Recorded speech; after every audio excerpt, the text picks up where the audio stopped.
Naririto ako para ipakilala ang nanalo sa Miss Universe Philippines nitong April 30, 2022. Si Sylvia Celeste Rabambi Cortesi ang tinanghal na Miss Universe Philippines 2022.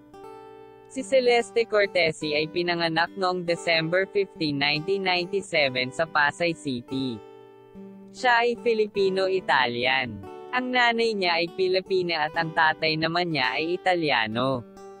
Ang kanyang edad ngayon ay 24 years old at ang tangkad niya ay 5.8. Si Celeste Cortesi ay naging Miss Earth 2018 at nagpatuloy pa para sa pagtupad ng pangarap na maging Miss Universe Philippines.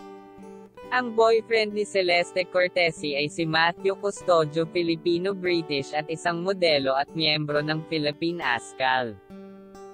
Advokasya hinihikayat niya na tayong mga Pilipino ay matuto at gawin ang zero waste management. Ito ay para mapangalagaan natin ang ating kalikasan. At para rin maiwasan ang pagbaha at pagkakaroon ng landslide. Isa pa nga sa sinabi niya ay gawin natin ang 5R na reduce, reuse, recycle, root, at refuse. Naririto nga ang mensahe niya at pasasalamat sa kanyang pagkawagi sa Miss Universe Philippines 2022.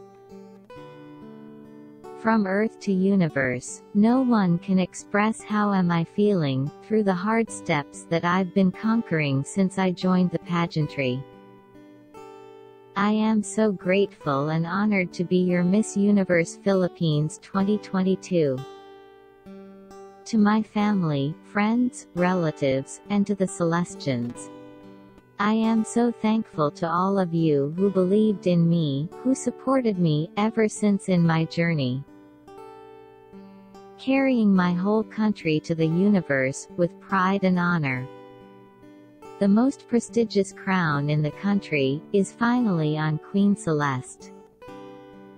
The Filipino-Italian model, had finally conquered the universe.